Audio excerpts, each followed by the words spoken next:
And Mike. And now I do have to put this in. But the day that we set all of this up, we had the first few transactions go through, and Amy received her email saying it went through. So Cheryl decided to check in Horizon to make sure that everything was all right. She started IMing me, freaking out, going, "What's wrong? There's still the block on this patron record. Did the payment not go through?" So I look in Horizon, I'm like, "No, it went through. I don't see the block on this patron record anymore."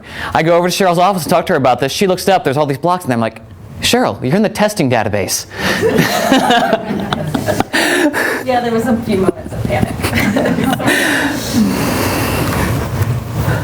Okay, actually, I'm up next, so yay.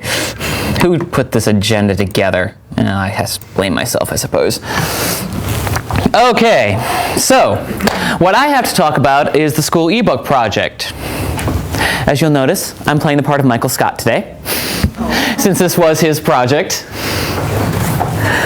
But we did have an LSTA project last year, which set up the school ebook consortial collection for the region, which allows our schools to have a combined collection of ebooks similar to how the public libraries have theirs for Overdrive. So we went through and set this up, and now it is something that's out there and available for you to sign up for.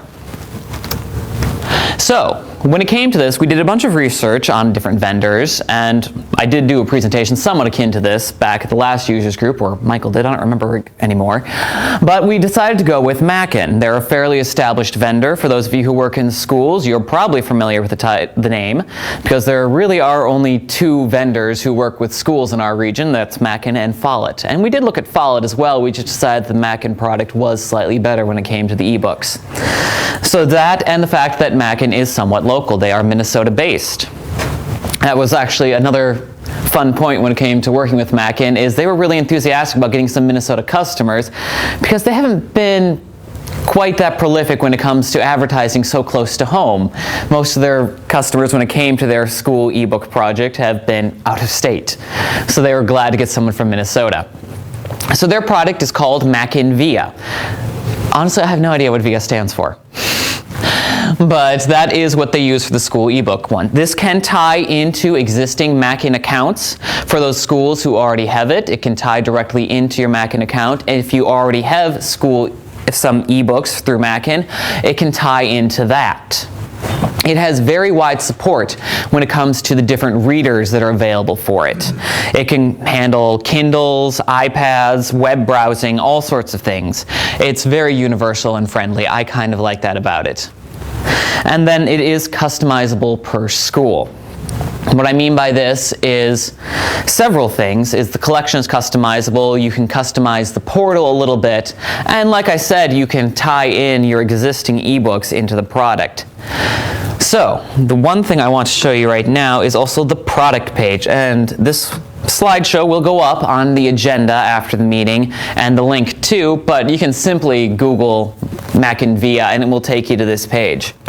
So it has an online demonstration of how all this works. You can see here are the supports for all the Apple stuff, the Android stuff, Windows Desktop, which honestly, I have one tablet that uses it. I've never used that tablet. Kindle, Nook, and Chromebook. So all the big popular ones. And they also have a little bit on video tutorials. I'll show you just the beginning of this one, and hopefully we'll be able to tie it in. I was going to show you the beginning of this one, but the sound does not seem to be working like how I thought it was going to. When the View All Titles tab is selected, there we go. Browse through all the titles owned by your school. The format of each title is clearly displayed. If you'd like to search by format, select eBooks, online databases, or audiobooks. The four key areas of Mackin Via are groups, categories, advanced search, and backpacks. Teachers can create groups of e-content for their class to reference. So if you're in Mrs. Johnson's class, for example, you can open your group and you'll see that there are 14 titles you can use for your class projects. Categories show all your e-resources organized by subject, so it's easy to find what you're looking for. Click on a category to see the list of titles. If you want to search for a book in Mackin via, you can do it. Yeah, advanced search is lovely for librarians, but how often do patrons actually use it? Okay, so that was just the short part of the video demonstration. You can watch the whole thing. It's a fairly easy interface. I like it. I really do. Back to my little slideshow here. Turn to full screen. Oh, that is nice. I've never done that before. Okay, so as I said, this came from an LSTA project where we ended up spending about $40,000 on a collection of titles from Mackin Via for it. It came out to 18,000. 100. Typo there. 1,800 titles. I will correct that before this is actually posted. I was feeling really enthusiastic that day, apparently. But when it came down to these titles, there is a permanency factor with it.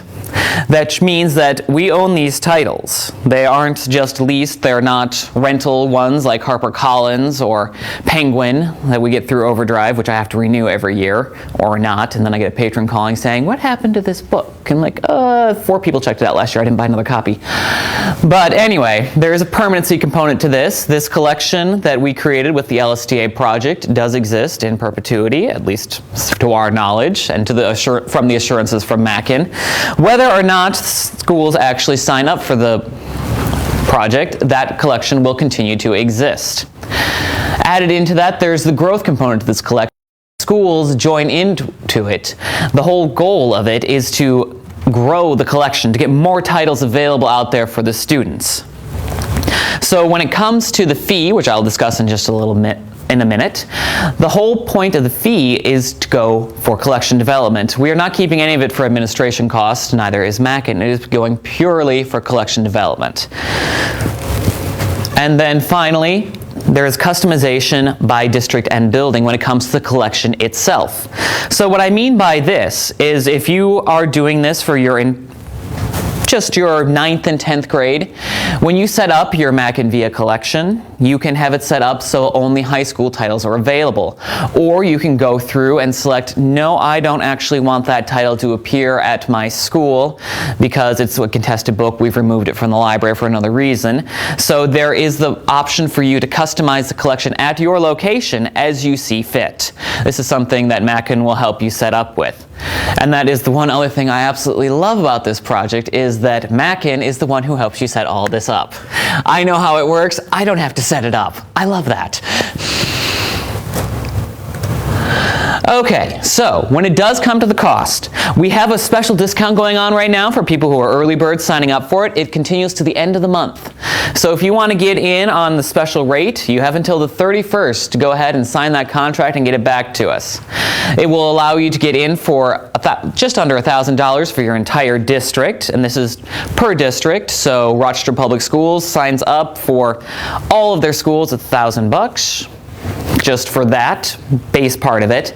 And then beyond that, there is a per student utilizing the collection. This doesn't mean per student at your entire district, but if you have, as my earlier example, just the 9th and 10th grade at your district using this collection, you would pay the base fee for the district, the $9.99, and then you would pay the fee per student in the 9th and 10th grades who will be using the collection. When it comes to your staff members and your teachers, we are not going to count that against you.